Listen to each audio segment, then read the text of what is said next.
자, 오늘은 삼국지 42번째 시간입니다.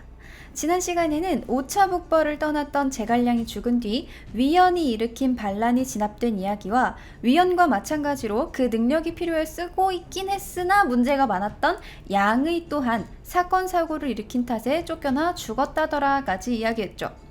또 이렇게나 촉한이 약해진 틈을 타 위나라가 쳐들어올 만도 했으나 초반에 보여준 지략이나 능력과는 다르게 집권 후반에 찾아온 위명제 조예의 사치로 인해 위나라 또한 그리 좋은 상황은 아니었다까지 다루었어요. 자, 그럼 이번 시간에도 이어서 제갈량 사후에 중국 대륙이 어떻게 흘러갔는지 알아보도록 하겠습니다. 237년 청룡 4년 건흥 14년 가화 5년 요동 땅에서 공소년이 연왕, 즉 연나라 왕을 자처하면서 위나라의 입장에서 공소년이 모반 세력이 되었다는 이야기는 지난 시간 말에 잠깐 다루었었죠. 안 그래도 정신없는 위초고 삼국의 대립구도에서 북쪽, 특히나 고구려가 있어 안 그래도 좀 신경이 쓰이는 북동 쪽에서 공소년이 대놓고 모반을 일으키자 그간 공소년이 오나라와 다투든 말든 적당히 세력을 키우든 말든 그다지 신경을 쓰지 않고 있던 위명제 조예는 공소년을 처리해야겠다는 생각을 하게 되고 외적 처리 담당 사마의를 불러 공소년 토벌에 대한 이야기를 나누게 됩니다.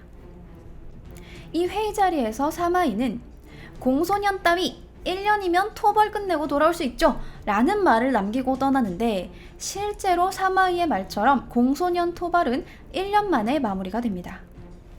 제갈량이 사라진 중국 대륙에서 단연코 원탑으로 자리하고 있던 사마이의 진가가 드러나는 장면 중 하나죠.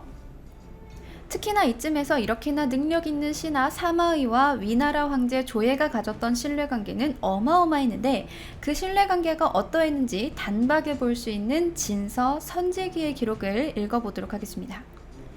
요동태수 공소년이 모반하자 사마의를 수도로 불렀다. 조예가 이르길 이 일은 좋기 그대를 수고시킬 일이 아니나 이 사안에서 반드시 이기고자 하여 이 때문에 그대를 번거롭게 했소. 그대가 헤아리기에 그가 어떤 계책을 쓸 것 같소? 라 하자 선제, 즉 사마이가 대답했다. 성을 버리고 미리 달아나는 것이 상책입니다. 요수의 의지에 대군에 맞서는 것이 그 다음으로 좋은 계책입니다. 그러나 만약 앉아서 양평을 지키려 한다면 사로잡히게 될 뿐입니다. 조예가 이르길 그 계책 중에 장차 어떤 것을 쓸 것 같소? 라 하자 사마이가 대답했다. 오직 현명한 자만이 능히 자신과 상대방을 깊이 헤아려 미리 포기할 수 있으나 이는 공소년의 역량으로 미칠 수 있는 수준이 아닙니다. 이제 외떨어진 군사로 멀리 정벌하면 공소년은 우리가 장차 오래 버틸 수 없으리라 여겨 분명 1차로 요수에서 맞서고 2차로 양평을 지킬 것이니 이는 중책과 하책입니다. 조예가 이르길 갔다가 돌아오는데 얼마나 걸리겠소? 라 하자 사마이가 대답했다. 가는데 100일, 돌아오는데 100일, 공격하는데 100일이 걸리며 휴식하는데 60일을 잡으면 1년이면 족합니다. 중략 때마침 큰 비가 연일 내려 홍수가 나 물이 평지에서도 수척에 이르자 삼군이 두려워하며 둔영을 옮기고자 했다. 사마의 선제가 군중에 영을 내려 감히 둔영을 옮기고자 말하는 자가 있으면 참수한다고 했다. 도독 영사 장정이 영을 범하자 그를 참수했고 이에 군중이 안정되었다. 조정에서 군대가 비를 만났다는 말을 듣고는 모두 원정군을 소환하도록 청하니 천자가 말했다. 사마공은 위기에 처해 변화를 제어할 수 있으니 오래지 않아 공소년을 붙잡아 올 것이오. 얼마 뒤 비가 그치자 마침내 포위망이 완성되었다. 토산을 일으키고 땅굴을 파고 방패, 전차, 사다리, 충차를 쓰며 화살과 돌을 비오듯 쏘아부으며 밤낮으로 공격했다. 공소년이 다시 시중 위연을 보내 기일을 정해 볼모를 보내어 항복을 받아줄 것을 청했다. 사마의가 위연에게 말했다. 군사를 다루는 큰 맥락에는 5가지가 있으니 싸울 수 있으면 싸우고 싸울 수 없으면 지키고 지킬 수 없으면 달아나는 것이고 나머지 2가지는 오직 항복하거나 죽는 것뿐이다. 너희는 스스로 포박당하여 항복하려 하지 않고 그저 볼모를 보내 상황만을 해결하고자 하니 이는 항복하지 않으며 죽음을 각오한 터 인지를 보낼 필요는 없다. 결국 공소년은 남쪽 포위망을 공격해 도망가려 하자 사마이가 군대를 풀어 이를 공격해 격파하고 양수가의 장성이 떨어진 곳에 공소년을 참수했다. 종략을 했는데도 꽤나 길었어요. 이야기가 길어서 혹시나 이해가 안 가실지도 모르니까 잠깐 정리를 해볼게요. 그러니까 무슨 말이냐면 조예가 사마이에게 공소년이 반란을 일으켰는데 이거 어떻게 해야 되겠니? 했더니 어차피 걔는 멍충이라 제대로 된 계책은 못 쓰고 멍청하게 요수에서 싸우거나 양평쯤에서 싸우려고 할 거예요. 걔 그냥 허접이에요 라고 말을 하는 거죠. 그리고 사마이가 당당하게 허접이라고 해버리니까 조예가 그럼 금방 잡겠네 싶어서 물어봅니다. 허접 처리하는데 얼마나 걸릴까? 그러니까 이제 또 사마이가 허세를 한껏 대답을 하죠. 한 가는데 100일, 오는데 100일 잡고 이기는 건 100일 정도? 300일이면 끝나는데 그러면 너무 정이 없어 보이니까 쉬엄쉬엄 뭐 오며 가며 2달 정도 쉬고 한 1년 맞춰서 잡아올게요.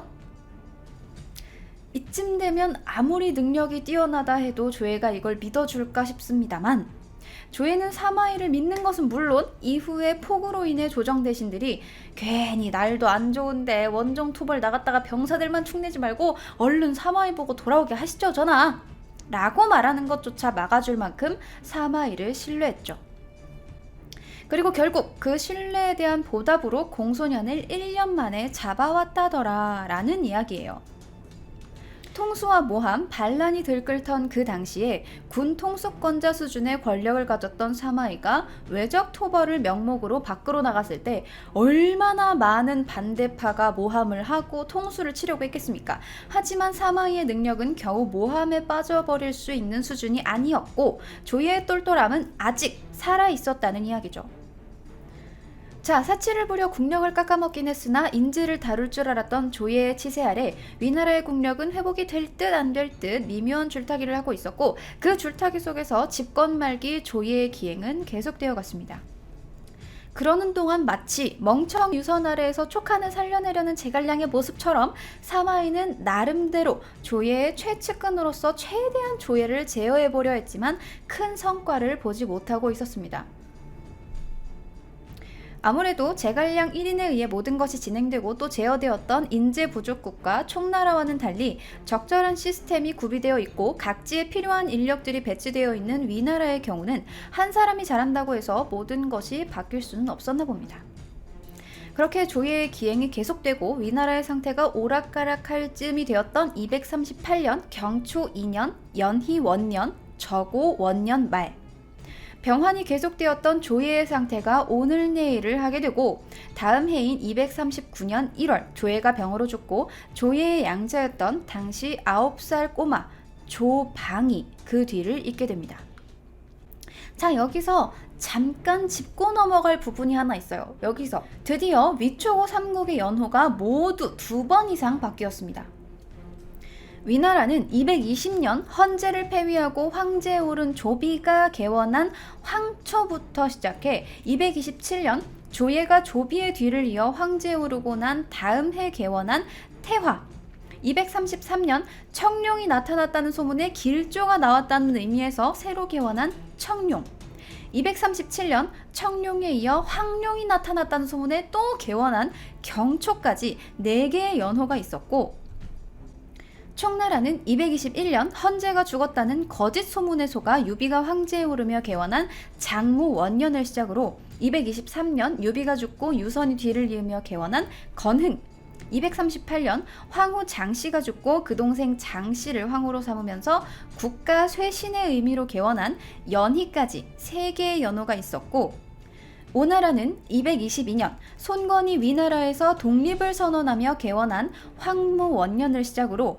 229년 황룡과 봉황이 출현했다는 소식에 오왕의 자리에서 황제에 오르면서 개원한 황룡 232년 건업으로 천도한 겸사겸사 새로운 마음가짐에서 개원한 가화 238년 기린이 나타나고 궁전 앞에 빨간 까마귀가 모여 있었다고 해서 길조라고 개원한 저고까지 4차례의 연호 변경이 있었어요. 자, 여기서 잠깐 238년 오나라에서 나타났다는 기린은 그 목이 긴 장 바스티스 라마르크의 용불용설에 자주 등장하는 그 기린이 아니고 전설의 동물 기린이 나타났다는 이야기입니다. 자, 이 연호의 개원이 도대체 무슨 의미를 가지길래 뜬금없이 하나씩 다 짚어보느냐 하면, 개원이라는 게 황제가 갑자기 아침에 나 오늘 꿈을 꿔가지고 어젯밤에 꿈에 황금소가 나타났어. 오늘부터 우리 연호는 황금금의 소우자로 해서 금으로 개원이다. 할 수 있는 게 아닙니다. 개원이라는 건 오늘부터 건흥 몇 년 이런 거 아니고 황초 1년입니다 선생님들 하는 순간부터 모든 공문서랑 달력, 서류, 행정 절차를 싹 다 새로운 연호로 바꿔야 하고, 백성들도 이에 따라 발생하는 혼란과 불편을 모두 감수해야 하는, 말 그대로 어마어마한 비용과 노력이 소모되는 일이기 때문에 어느 정도 큰 사건이 있거나 국가적인 쇄신이 꼭 필요한 상황이 아니라면 최대한 하지 않는 것이 국가의 안정과 발전을 위한 길이에요. 그렇기 때문에 삼국 중에서 가장 약하고 자원이 부족하고 늘 여유가 없어 허덕이던 총나라의 경우, 유비가 죽고 유선이 뒤를 잇는 큰 사건 이후로 약 15년간 연호를 바꾸지 않았죠. 개원을 할 만한 비용과 노력을 북벌과 내정 수습에 쏟아야만 했기 때문에, 또 개원이 얼마나 손실을 가져올지 알고 있었던 제갈량이 내정 전반에 관여하고 있었기 때문에 가능했던 일이죠. 반면에 위나라는 개뿔 아무것도 없는데, 야 어디 위나라 뭐 총구석에 황룡이 나타났대, 야 이거 길조다 길조, 야 우리 황룡 1년으로 바꾸자 하는 여유를 부릴 수 있을 만큼 다른 나라에 비해 강성했다는 것을 볼 수 있어요. 오나라는 솔직히 위나라만큼 여유가 있진 않았을 텐데, 황룡 3년 만에 개원한 가화는 수도천도라는 이벤트가 있었으니 그렇다고 치지만, 가화 6년 만에 또다시 개원한 저고는 늙은 손권의 노망이 아닌가 싶기도 합니다. 아무튼 어쨌거나 이렇게 국가적인 비용 소모를 가져오는 개원이 드디어 총나라에서도 두 번째로 이루어져서 15년이나 써온 건흥을 연희로 바꾸었다는 것은 나름대로 안정을 어느 정도 찾았다라는 것으로 해석할 수 있고, 실제로도 이 시점 이후로 제갈량의 뒤를 이어 총나라의 군권을 담당하고 있던 강유가 슬금슬금 북벌에 발동을 걸기 시작하는 것을 볼 수 있기 때문에, 여러 가지 방면에서 촉한이 제갈량이 죽은 후유증을 어느 정도 회복했다라는 것을 알 수 있는 대목이기 때문에, 이 촉한의 두 번째 연호 개원은 시대적 상황을 파악할 수 있는 좋은 지표라고 생각할 수 있습니다. 연호 이야기를 통해 시대적 상황에 대한 맥락을 조금 이야기해 보았습니다. 자, 그렇다면 다시 원래 이야기하던 조방의 황제 즉위 이야기로 다시 돌아가 봅시다. 자, 조예가 죽고 뒤를 이어 위나라 황제가 된 조방, 그는 누구인가? 몰라요? 아세요? 누군지 아무도 모를걸요? 제왕, 황제할 때 그 제 말고 제 나라의 제를 쓰는 제왕 조방은 조예가 기행을 하던 시절 뜬금없이 데려온 양자입니다.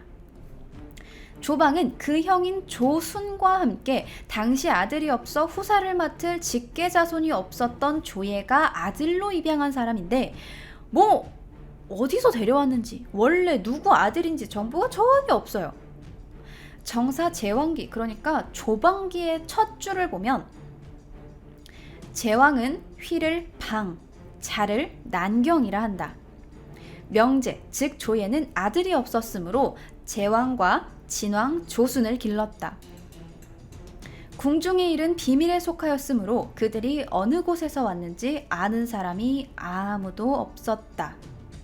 라고 적고 있는데, 무슨 말이냐면 조방과 조순을 조예가 데려와서 양자로 삼았는데, 얘들이 원래 조씨인지 김씨인지 이씨인지 제갈씨인지 우씨인지 조차 모르는, 어디서 왔는지 모를 사람이더라. 근데 이게 사실 원래 일반 가정집이었으면 어차피 입양하면 내 아들인데 뭐 원래 출신 성분이 뭐가 그렇게 중요합니까 할 수도 있지만, 조예가 누굽니까? 황제잖아요. 황제가 죽고 나서 그 다음 뒤를 이을 황제를 아들로 입양한 건데, 주변 다른 사람들, 뭐 친척 중에, 그러니까 뭐 한 핏줄 중에 정통성을 어느 정도 가진 족하의 사람을 데려온 것도 아니고 그냥 길 가다가 아무나 데려온 거랑 다를 바가 없는 셈인데, 이 길 가다가 데려온 사람이 다음 때 황제가 된다? 이거는 당시에 어마어마한 이슈거든요.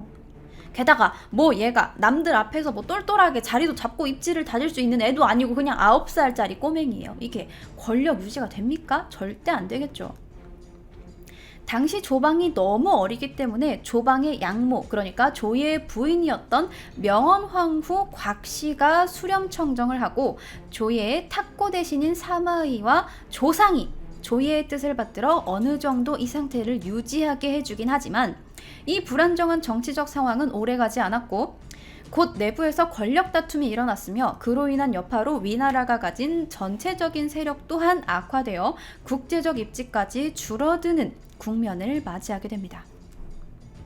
이 시기가 바로 239년부터 시작된 10년간의 위나라 혼란의 시기로 이 10년 동안 전국 각지에서 조방의 황제 등극 이후 혼란스러운 틈을 타 반란을 일으키고 또 외부 세력들은 공격을 감행해 오는데 그중 짜잘한 것들은 다 생략하고 손에 꼽을 만한 것들만 살펴보아도 오나라의 대규모 북벌과 요동 땅에 있었던 공소년 세력이 사라지면서 직접 얼굴을 마주보게 된 고구려 동천왕의 침입, 총나라 강유의 농서, 남한 지역의 공격과 제갈량 사후 처음으로 시작된 총나라의 강유판 1차 북벌까지 온갖 세력이 위나라를 노리고 칼끝을 들이대는 통에 안 그래도 혼란스러운 상황을 정리하는 데에 많은 노력을 들이게 됩니다.